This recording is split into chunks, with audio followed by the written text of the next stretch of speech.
रात्रीच्या जेवणात मला बनवायचे होते शेंगुळे आणि त्या अगोदर मी लावलं होतं कुकर आणि कुकरमध्ये मी भात आणि मकाचे कणस लावले होते. तर मकाचे कणस मी 2 वेळेस कुकर लावला तरी कणस शिजले नाही.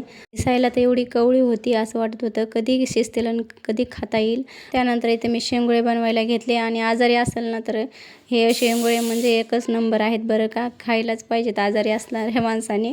काहीच खायची इच्छा नसेल ना तर शेंगुळे बनवून खा. खरंच खूप छान होतात. तर इथं मी ज्वारीचं पीठ, गव्हाचं पीठ आणि बेसन पीठ घेतलं होतं. त्यानंतर इथं हिरवी मिरचीची पेस्ट, थोडंसं तेल आणि मीठ टाकून चांगलं मळून घेतलं पाणी टाकून.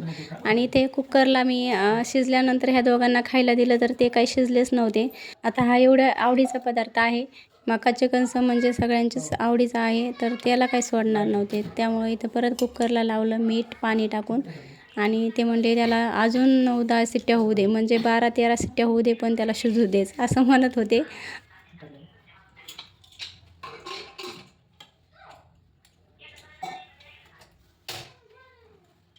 तर इथं मी कुकरमध्ये तेल, जिरा, मोहरी आणि थोडीशी पेस्ट ठेवली होती तीसुद्धा टाकली आणि भरपूर असं पाणी टाकलं जेणेकरून मला प्यायचं होतं ते. आणि ते एक्सरसाइज सुरू होती ह्या बॉलसोबत आमची.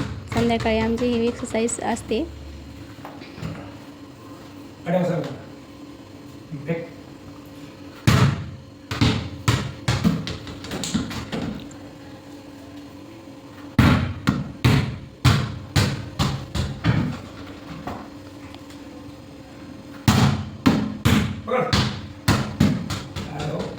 फळं शिजल्यानंतर, सॉरी आम्ही ह्याला फळंच म्हणतो, इकडे शेंगुळे म्हणतात कोणी कोणी.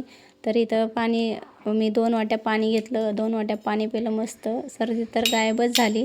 आणि फेवरेट पदार्थ असला ना तर त्याला घे म्हणायची गरज नाही, खा म्हणायची गरज नाही, तो बरोबर घेऊन खातो.